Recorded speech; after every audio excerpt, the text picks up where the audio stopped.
ओम जय जय जय। नमोस्तु नमोस्तु नमोस्तु।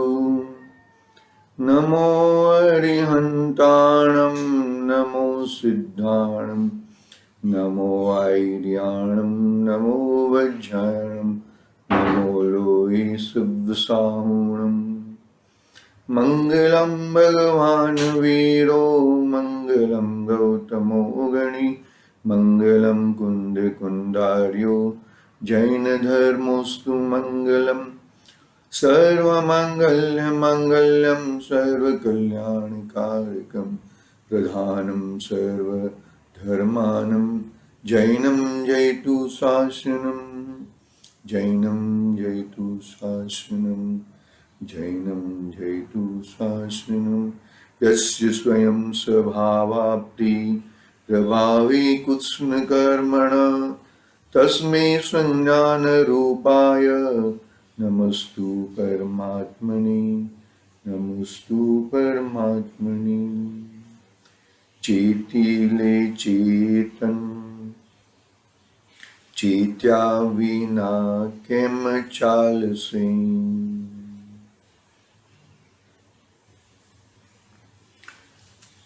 महान समर्थाचार्य देव पूज्यपाद स्वामी का ये महान ग्रंथ गागर में सागर, ऐसा महान ग्रंथ इष्टोपदेश सामने विराजमान है और अपनी उसके ऊपर स्वाध्याय चल रहा है। कल से हमने 18 नंबर की गाथा प्रारंभ की थी। आचार्य देव ने संसार की अवस्था, संसार के भोगों, संसार के उपभोगों, दान देने की प्रक्रिया, दान के लिए कमाने की जरूरत नहीं है, उसका उदाहरण के साथ में बहुत ही अच्छी तरह से हमें समझाया। फिर शिष्य ने प्रश्न किया था कि भोगों के लिए तो कमाना पड़ेगा, तो वो भोग आरंभ में दुखदायक हो, कष्ट देने वाले हो, मतलब आरंभ करने के लिए, भोगों को आरंभ करने के लिए खेती का उदाहरण दिया ना। खेडूत है, वो कितनी मेहनत करता है तब जाके उसको चावल मिलते हैं, तो आरंभ में कष्टदायक, भोग मिलने के बाद तृप्ति न होने के कारण कष्टदायक, भोग मिल गए और तृप्ति नहीं हुई तो भी कष्टदायक, और वो बहुत ही इजीली छूटने नहीं है। यदि जिसको भोगों की आदत पड़ गई है वो आसानी से छूटते नहीं है। जिसके आदि मध्य और अंत में दुख ही दिखता हो तो ऐसे भोग की क्या फायदा, ऐसे आचार्य देव ने हमें जवाब दिया। ऐसे भोगों से तो विरक्त होना चाहिए। जहां पे मैं सुख ढूंढना चाहता हूं वहां पे सुख नहीं है और उसमें मैं सुख ढूंढता हूं तो वो तो मिथ्याभ्यास है, मिथ्यात्व है, उल्टी मान्यता है। तो तुझे क्या करना है भाई, समझना, अच्छी तरह से बात को समझना। वो उसकी प्रारंभ अभी 18 नंबर की गाथा से प्रारंभ हो रहा है, ऐसा समझना।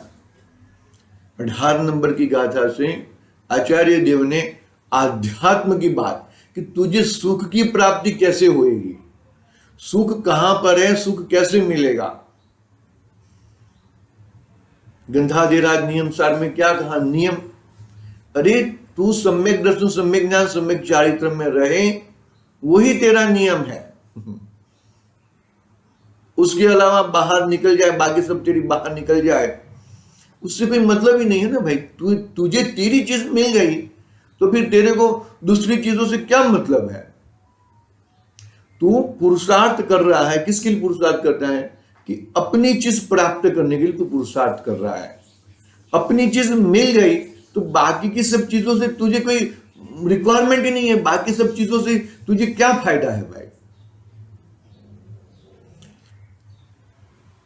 आगे बढ़ते हैं हम। फिर शिष्य ने प्रश्न किया कि आप जो बोलते हो आचार्य देव को, हे भगवान, आप जो बोलते हो बात ठीक है, लेकिन जो ज्ञानी पुरुष हैं उन्हें भी भोग तो दिखते हैं। ज्ञानी पुरुषों को भी भोग तो दिखते हैं, वो संसार में हमारी तरह ही भोग भोगते हैं। तो आप उनके लिए क्या फिर वो भोग भोगते हैं तो हमें क्यों मना कर रहे हो? बहुत ही अच्छा सवाल है, बहुत ही सुंदर सवाल है। तो आचार्य देव ने एक ही शब्द में, एक ही लाइन में जवाब दिया कि वो भोग आसक्ति पूर्वक नहीं भोगते। आसक्ति नहीं है उसके पीछे, मतलब ये भोग मुझे चाहिए हे ही पूर्वक भोगते हैं। मुझे ये छोड़ना है, मुझे मेरा सुख उसके अंदर नहीं है, ऐसा समझकर वो उसको हे बुद्धि से वो भोग भोगते हैं। हमने कल उदाहरण लिया था भरत चक्रवर्ती महाराज का। उनके यहां पे कोई आ गया तो वो तेल की कटोरी वाला, मतलब यहां पर आचार्य देव ये कहना चाहते हैं कि जो ज्ञानी है, जो तत्व ज्ञानी है, जिसे वेद ज्ञान हुआ है, वो जब तक मोक्ष नहीं होएगा तब तक तो संसार में ही दिखेगा ना।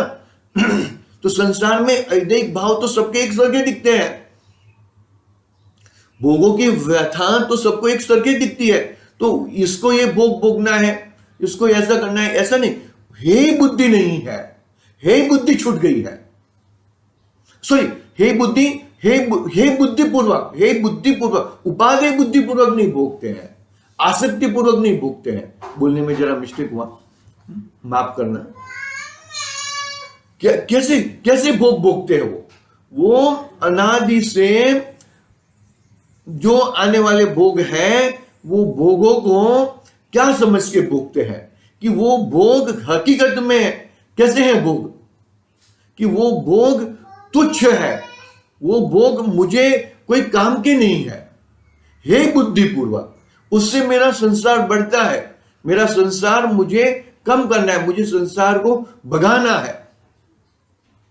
इस पूर्वक वो इस बुद्धि से वो है भाई, अपने जो साथ में सब जो है तो वो है अच्छी तरह से बैलेंस पूर्वक को बात को बढ़ाना, बैलेंस पूर्वक को अपने में जमकर काम करना, नहीं तो अर्थ का अनर्थ हो जाएगा भाई। याद कर लेना भरत चक्रवर्ती के उदाहरण, भरत चक्रवर्ती के जो आया था कोई व्यक्ति, उनके उदाहरण से तुम समझ लेना बात को। आसक्ति पूर्वक भोग भोगने नहीं चाहिए। फिर आगे प्रश्न हमने कल पढ़ा था, वापिस प्रश्न पढ़ लेता हूं मैं एक बार, क्योंकि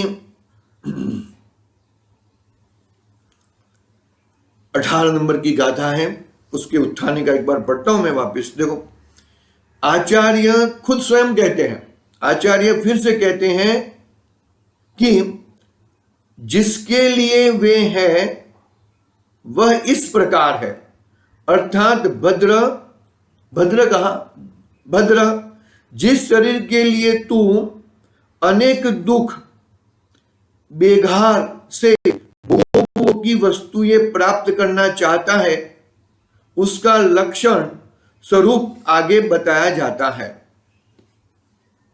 क्या? जो तू भोगों को भोगना चाहता है, वो भोग किस प्रकार के हैं? यदि एक बार इस शरीर को छू जाए तो वो अपवित्र हो जाते, अशुचि हो जाता है।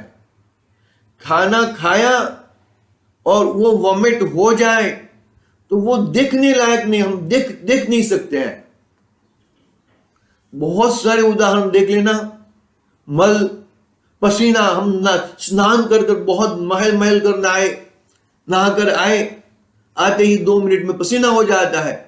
अरे पसीने में क्या आएगा? अरे पसीने में से तो बदबू ही आएगी ना भाई। तुम पानी कैसा पीते हो? स्वच्छ पानी पीते हो, बराबर? स्वच्छ खाना खाते हो, निरोगी खाना खाते हो, फिर भी रोग क्यों हो जाते हैं?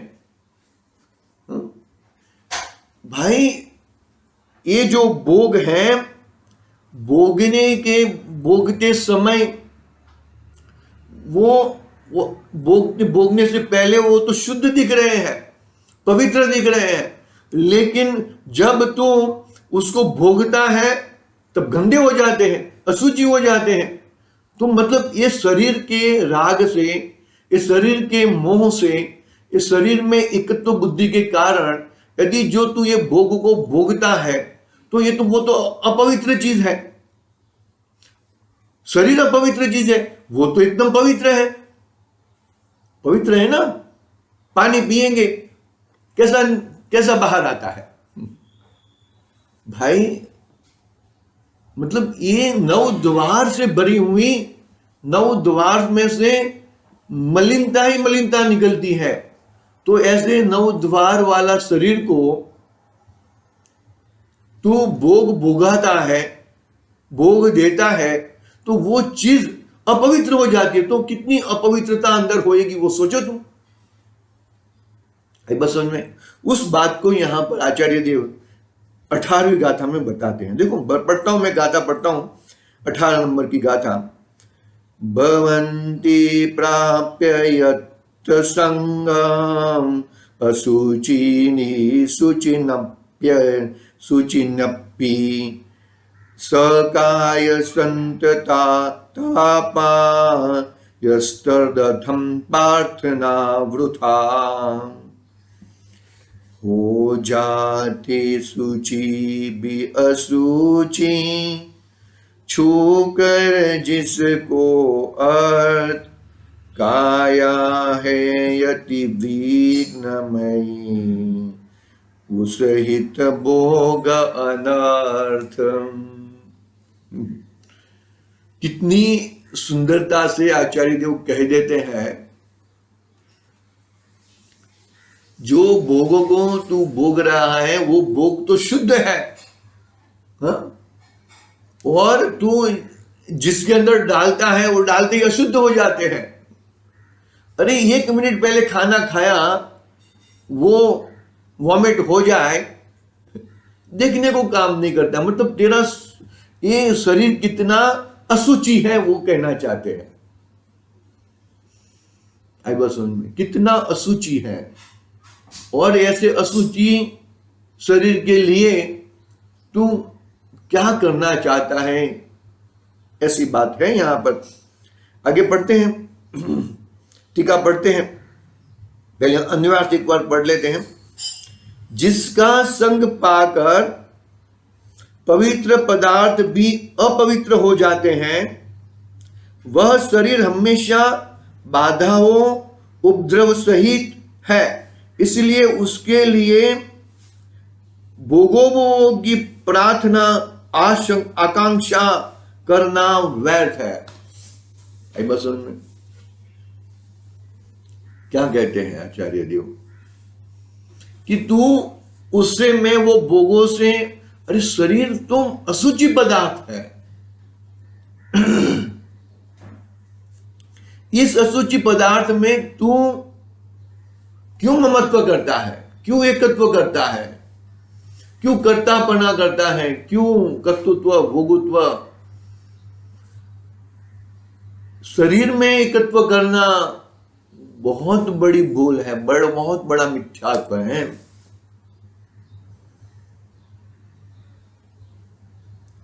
शरीर किसी का नहीं हुआ। अरे क्यों? शरीर कौन सा द्रव्य है? पुद्गल द्रव्य है। और तू कौन सा द्रव्य? चेतन द्रव्य, जीव द्रव्य है। तो पुद्गल और जीव के बीच में अत्यंताभाव है। कौन सा अभाव है? अत्यंताभाव है भैया। अत्यंताभाव को अच्छी तरह से समझने के रियली बहुत ही बुद्धिपूर्वक शांति से हमें शांति से, हमें रियली अपनी चित्त को अपने चेतन में एकाग्रता करनी चाहिए। हमें ज्ञाता दृष्टा स्वभाव यूं में जानना ही मेरा कार्य है। मीठा अच्छा लगता है, किसी को तीखा अच्छा लगता है, किसी को वो अच्छा लगता है, किसी को वो अच्छा लगता है। क्या क्या बना के रखा है इस आत्मा को? वो आत्मा अपने गुणों का भोग करता है और इसने आत्मा को परद्रव्यों का भोग लगा दिया। कहां बैठेगा भाई ये बात? कितनी बड़ी भूल है। बड़ी भूल दिख रही है ना? ये भूल को हमें सुधारनी है। आचार्य देव हमें बहुत ही अभी अभी जो गाथाएं आएंगी ना, एक एक अध्यात्म के रस भरी गाथाएं आएंगी। अभी तक तो हमको लगा ना चरणानियोग कर्णानियोग संबंधी बातें कहीं, अभी एक एक एक एक बात ऐसी एक जबरदस्त आने वाली है कि हमारे रोंगटे खड़े हो जाए। कितनी सुंदर बात कही कि जिसको छूने से सूची पदार्थ असूची हो जाता है। सूची यानी कि पवित्र, असूची यानी कि अपवित्र। आई बात समझ में? तो जिसको छूने से सूची पदार्थ असूची हो जाता है, तो ऐसा शरीर तेरे क्या काम का है? ऐसा शरीर को तू क्यों भोगना चाहता है भैया? आगे बढ़ते हैं। अन्वयार्थ पढ़ा था, टीका पढ़ते हैं। यहां तक अपनी कल बात हुई थी। बहुत ही धीरज और धीर पूर्वक हमें बात को समझना है। कोई मिथ्या मान्यता के सहित हमें आगे नहीं बढ़ना है। अपना सुख अपने पास है और सुख को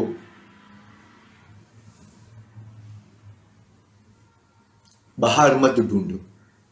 वो एक बात है, मिथ्या मान्यता है, उल्टी मान्यता है। उसी के कारण वो अपना सुख बाहर में ढूंढ रहा है। अरे इतनी बात से जीवों को साधना के मार्ग में, मोक्ष मार्ग में लग जाते हैं। याद रखना ये चीज को। पढ़ते हैं आगे, टीका पढ़ता हूं मैं। वर्तता है वह कौन? वह काय शरीर। कैसा है शरीर? सतत हमेशा बाधा वाला। एक नस में त्राणु रोग है। कितने रोग हैं? 93। एक नस है। नस कितनी कितनी बहुत सारी नसें रहती है। संख्या मालूम नहीं है संख्या।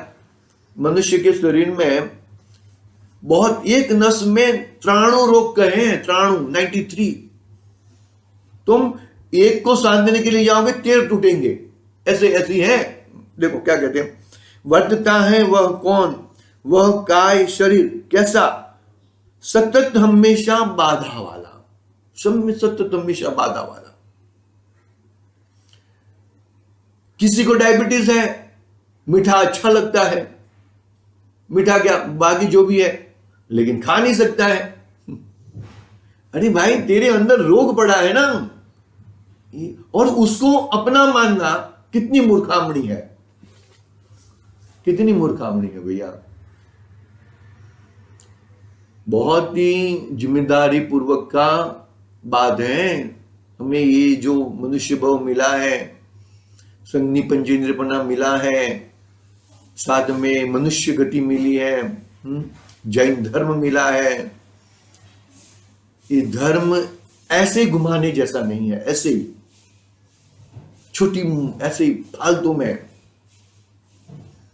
हम बच्चों को नहीं कहते हैं भी बेटा एग्जाम नजदीक आई है, भी ऐसे ही समय मत घुमाओ, ऐसे ही व्यर्थ में इधर उधर मत भटको। हम अनादि से भटकते आ रहे हैं, 84 लाख योनि में भटकते आ रहे हैं। अभी ये भटकने का दरवाजा बंद करने का समय आ चुका है। शादी अनंत काल तक हम भोगत सकते हैं। यदि ये दरवाजा यानी कि कर्मों का आने का दरवाजा, आश्रव का दरवाजा यदि बंद हो गया तो हम शादी अनंत काल तक हम अपना कल्याण कर सकते हैं। एक बात समझ में देखो, सतत हमेशा बाधा वाला है, अर्थात नित्य क्षुधादि बाधा वाला है।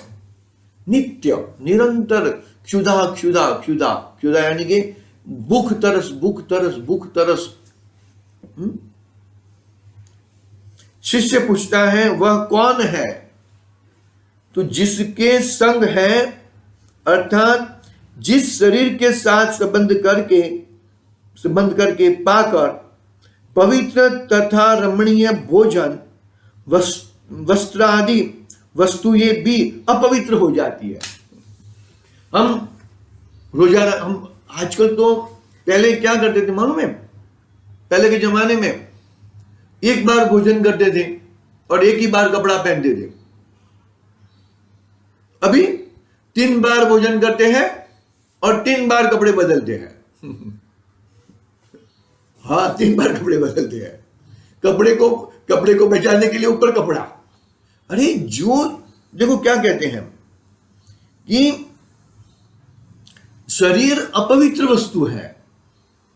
अपवित्र वस्तु के साथ तुम पवित्र वस्तु को रखोगे तो गंदा होने वाला ही है। एक आम गंदी है, वो क्या बोले, सड़ी हुई आम के साथ दूसरी आम रखोगे और 2-4 आम रखोगे तो वो भी सड़ जाएगी। तो अरे अपवित्र जिसको इतने आसक्ति क्यों करते हो? इतना, अरे आज कपड़ा पहना है, मान लो कि जो कपड़े पहनते हैं बनियान वगैरह कपड़े, एक बार पहन के निकाला, मान लो कि बाहर जाना है, शौच आदि में जाना है तो कपड़े निकाले, तो वापस वही कपड़े पहनना बहुत दिक्कत हो जाती है, पहन नहीं सकता, इतनी पसीने की बदबू आती रहती है। तो ये बदबू आई कहां से? कपड़े में से आई क्या? अरे कपड़ा तो स्वच्छ था, ये तेरे नवद्वार है ना, उसमें से बदबू आई, मतलब अंदर अशुचि भरा हुआ है। समझना ये बात को, समझना भाई, बहुत ही गंभीरता से समझना। जिसको तू प्रेम करके बैठा है वो प्रेम करने के लायक नहीं है। ऐसा नहीं है कि भाई फोड़ डालो, मार डालो, काट डालो, ऐसा नहीं कहते हैं। अरे क्योंकि वो कर्माधीन अवस्था है, कर्माधीन अवस्था तेरे साथ आई है। तूने कर्म पूर्व में ऐसे बांधे थे, वो कर्म उदय में आए हैं। अभी तो चेत जा, चेतीले चेतन, चेत्या बिना केम चाल से। चेत, नर चेत कहते हैं ना हम लोग। ऐसे लौकिक में भी ये सब बातें आती है, लेकिन लौकिक में जो बातें आती हैं वो चेत की क्या करना चाहता है? वो वापस शरीर की पुष्टि करते हैं। यहां पर आत्मा की पुष्टि करनी है। शरीर को नाश नहीं करना है, शरीर को काट माट के फेंक नहीं देना है, शरीर को घोण करना है और आत्मा को मुख्य करना है, अपनी वस्तु को मुख्य करना है। क्योंकि देखो, अनादि से आज तक, अनादि यानी अनंत अनंत अनंत अनादि से आज तक मेरा आत्मा ही मेरे साथ रहा है, और आज से अनंत काल तक भी मेरा आत्मा मेरे साथ रहेगा। आई बात समझ में? उसको हम कैसे भूल जाए भाई? उसको कैसे भूल जाए? उसको तू 4 दिन की जिंदगी के लिए उसको तू भूल जाता है। वो 4 दिन के बाद तो फिर अंधेरी रात है। तो फिर अंधेरी रात में क्यों जाता है? वो बिजली के झपकारे में सुई में धागा पुराने जैसा बात है। याद रखना, बिजली के झपकारे में, बिजली का झपकार आता है ना, मतलब कितनी तैयारी रखनी पड़ेगी। सुई धागा एकदम स्ट्रेट करके, आगे का जो भी है वो सब एकदम बिजली का झपकार आया और फटाक से फोड़ दिया। इतनी तैयारी होनी, इतना उपादान खड़ा करना पड़ेगा भाई, ऐसे नहीं होता है कार्य। क्योंकि अनादि का बोझा तुझे इस भव में खत्म कर, और होएगा, हो सकता है, नहीं हो सकता ऐसा नहीं। यदि नहीं होने वाला होता तो आचार्य देव ये बात करते ही नहीं, हमें आचार्य देव बात करते ही नहीं। भाई देखो देखो क्या कहते हैं यहां पर, वर्तता है वह कौन, वह काया शरीर, कैसा शरीर, सतत हमेशा बाधा वाला, अर्थात नित्य क्षुधादि बाधा वाला। शिष्य पूछता है वह कौन है, जिसके संग से, अर्थात जिस शरीर के साथ संबंध करके करके पवित्र तथा रमणीय भोजन वस्त्रादि वस्तुएं अपवित्र हो जाती। बहुत सारी चीजें लगा देना, संसार की 24 घंटे की घटमाड़ में जो भी तुम क्रिया करते हो वो सब चीज इसमें ला देना, है ना तुमने। वस्त्रादि वस्तुएं भी अपवित्र हो जाती है, ऐसा है इसलिए उसके लिए, अर्थात उस सतत बाधा वाली काया पर पवित्र वस्तुओं से उपकार करने के लिए प्रार्थना अर्थात आकांक्षा करना वृथा व्यर्थ है, क्योंकि किसी उपाय से एकाध बाधा दूर करने में आवे तो भी प्रतिक्षण क्षण क्षण अन्य बाधाएं आ पड़े, ऐसी संभावना। अरे ऐसा ही होता है, आचार्य देव तो ऐसी संभावना लिखते हैं, लेकिन ऐसा ही होता है। एक को साधने के लिए तीर टूटते हैं भाई। समय अपना हो रहा है,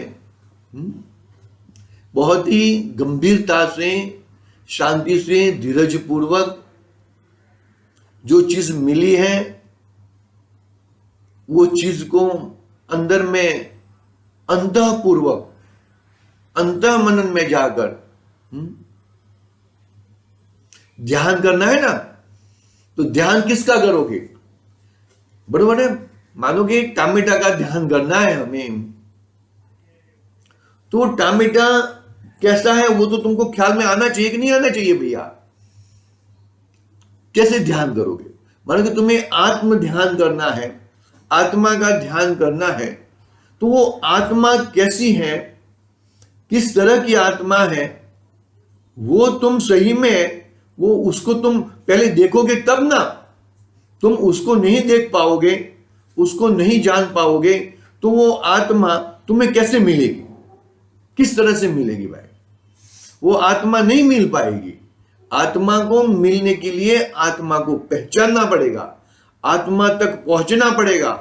शरीर अभी तक अनादि से तुम शरीर तक पहुंच रहे हो, तो शरीर को पहुंचोगे तो शरीर मिला है, भी तुम आत्मा तक पहुंचो तो आत्मा मिलेगा।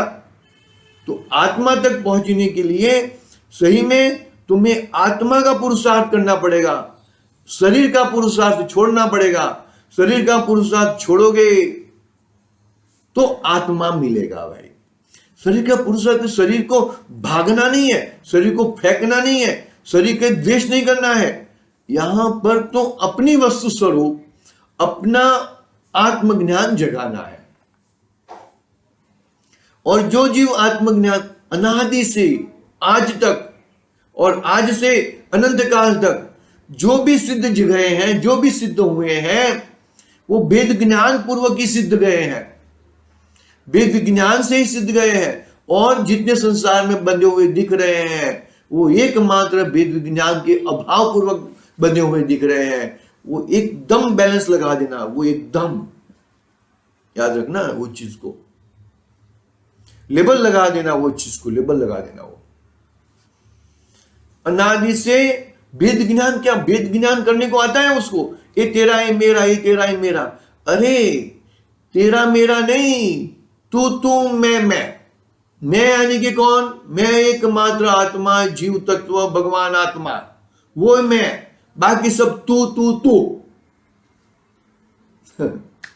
आई बात समझ में। किस तरह से हम अपनी चीज को पकड़े, किस तरह से हम अपनी बात को रखे, किस तरह से हम, बहुत सारी चीज, तू में पूरा जगत आ जाएगा, जगत विश्व पूरा, और मैं एकमात्र अपना जीव, अपना जीव द्रव्य, अपना जीव तत्व, अपना आत्मा, वही मैं हूं, वो छोड़ के बाकी सब पर है। ये चीज लानी पड़ेगी भैया, तो ही कल्याण होएगा।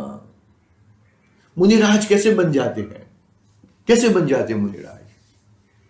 अरे है ना, धन्य मुनीश्वर आत्महित में छोड़ दिया घर बार, कि तुमने छोड़ा सब संसार। क्या, कौन सी आकांक्षा से हम कौन सी आकांक्षा रखते हैं? शरीर को पुष्ट करने के लिए, संसार बढ़ाने के लिए, पैसे बढ़ाने के लिए, वो आकांक्षा है। और मुनिराज को कौन सी आकांक्षा है? आत्महित की।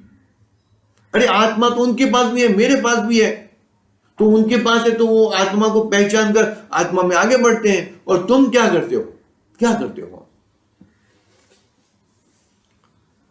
अच्छी तरह से सोचना चाहिए, अच्छी तरह से हमें हमारा, किस तरह से हम हमारा कल्याण के मार्ग में चले और वो कल्याण का मार्ग कैसे आए, वो पकड़ना चाहिए।